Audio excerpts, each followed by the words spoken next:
Alsace, 2008. Les archéologues de l'INRAP fouillent l'emplacement d'une future usine à Colmar. Ils découvrent un ensemble d'inhumations de la toute fin de la préhistoire. L'une, en particulier, retient leur attention. Un homme, adulte, gît dans une position pour le moins étrange, comme si on l'avait balancé sans ménagement dans la fosse. Il repose sur le ventre, la jambe droite fléchie, avec la cuisse parallèle au tronc, la gauche tendue, suivant un angle de 90 degrés. Hélas, les os sont abîmés. Impossible de préciser les causes de la mort. Ce qui est sûr, en revanche, c'est qu'il ne s'agit pas d'une sépulture classique.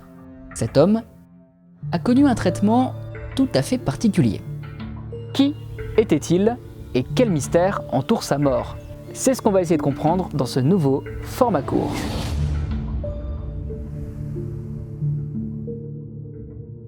Des positions bizarres. Des défunts jetés sans respect. Si ça vous rappelle le précédent épisode, où on se demandait s'il existait des esclaves à la préhistoire, vous avez tout juste, car comme promis, les deux sujets sont liés. Alors si vous ne l'avez pas encore vu, je vous laisse le temps de faire pause et de cliquer juste ici. Je précise que c'est important pour bien comprendre la suite. C'est bon? On reprend. Notre homme de Colmar semble avoir vécu entre 4000 et 3500 avant notre ère. Donc, à une époque où certains esclaves étaient enterrés avec leur maître ou maîtresse. Dans la tombe, les esclaves se reconnaissent à leur position désordonnée, car ils ont été balancés sans respect, tandis que leur maître ou maîtresse a bénéficié de la position habituelle pour l'époque, le décubitus latéral. Vous l'avez compris, la position de l'homme de Colmar rappelle étrangement ses esclaves. Alors même s'il est enterré seul, on peut se poser la question. S'agit-il d'un accompagnant? Dans l'absolu, c'est possible. Souvenez-vous, certains esclaves amérindiens sont tués à la mort de leur maître, sans pour autant finir dans la même sépulture. Au contraire, on les jette à la mer.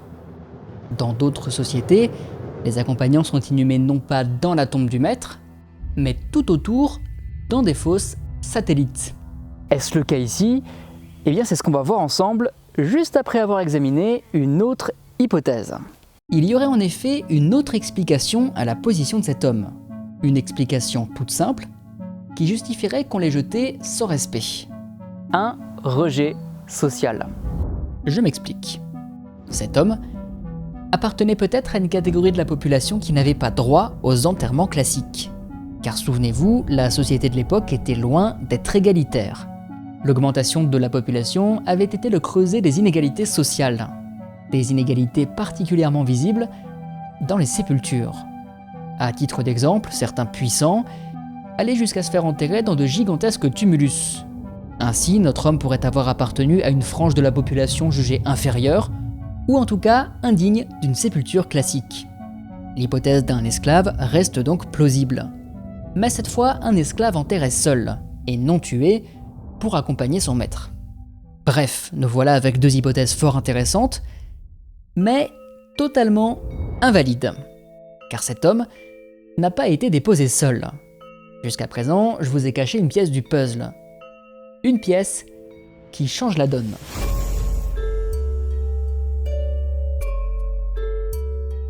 Dans la fosse, en contact direct avec le corps, deux objets. Des colliers aux perles de cuivre. De telles parures sont totalement inhabituelles pour la région. Elles ont été importées depuis la Suisse actuelle. Autant vous dire qu'elles étaient extrêmement précieuses et qu'il fallait appartenir à l'élite pour en posséder. C'est d'ailleurs pour marquer et afficher son prestige qu'on utilisait avant tout de tels bijoux. Autant vous dire que ça remet totalement en cause nos précédentes hypothèses. En effet, impossible qu'il ait subi un rejet social. On ne l'aurait pas inhumé avec des objets si précieux. De même, l'hypothèse de l'accompagnement en prend un sérieux coup.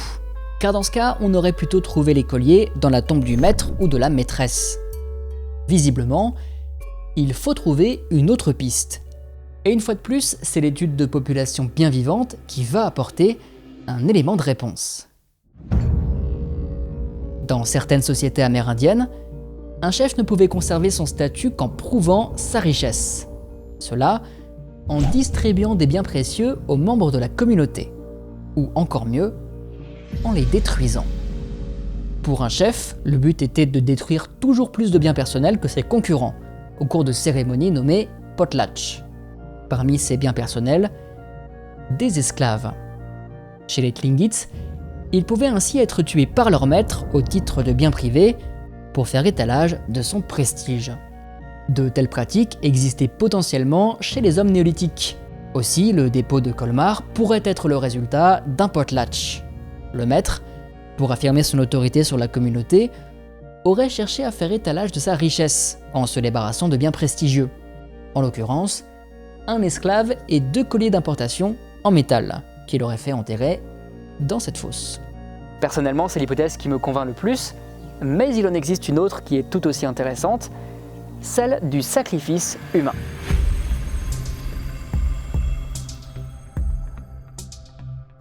Un sacrifice est une offrande à des puissances surnaturelles. Il peut s'agir de nourriture, d'objets, d'animaux, voire d'êtres humains. Ce dernier type de sacrifice est mentionné dans de nombreuses sociétés. Chez les Tlingits, par exemple, un ou des esclaves pouvaient être sacrifiés pour consacrer une nouvelle maison. Une fois de plus, la victime est un esclave. Et globalement, dans les cas ethnographiques connus, les sacrifiés sont majoritairement des esclaves ou d'anciens captifs. Notre homme de Colmar pourrait ainsi avoir été sacrifié en cette fin de préhistoire. Il aurait été offert, au même titre que les colliers, à une entité surnaturelle. Laquelle? Impossible à dire, car on ne connaît pas les éventuels dieux, esprits ou entités de ces sociétés préhistoriques. Toutefois, il est bon de remarquer que cette offrande, si c'en est bien une, a été déposée au sein d'une nécropole, au beau milieu de sépultures tout à fait classiques. Alors peut-être a-t-elle un lien avec le rôle supposément tenu par les ancêtres du groupe, enterrés à proximité, et considérés comme des sortes d'intermédiaires avec les puissances surnaturelles. Mais tout ça, c'est encore très flou et incertain. Alors retenez simplement les 2 hypothèses possibles. Un esclave mis à mort pour une démonstration de prestige, ou un homme offert aux puissances surnaturelles. Une fois de plus, nous n'aurons pas de sitôt le fin mot de l'histoire. En tout cas, si vous voulez vous amuser à trouver d'autres idées, consultez les sources en description, lisez-les attentivement, et menez l'enquête.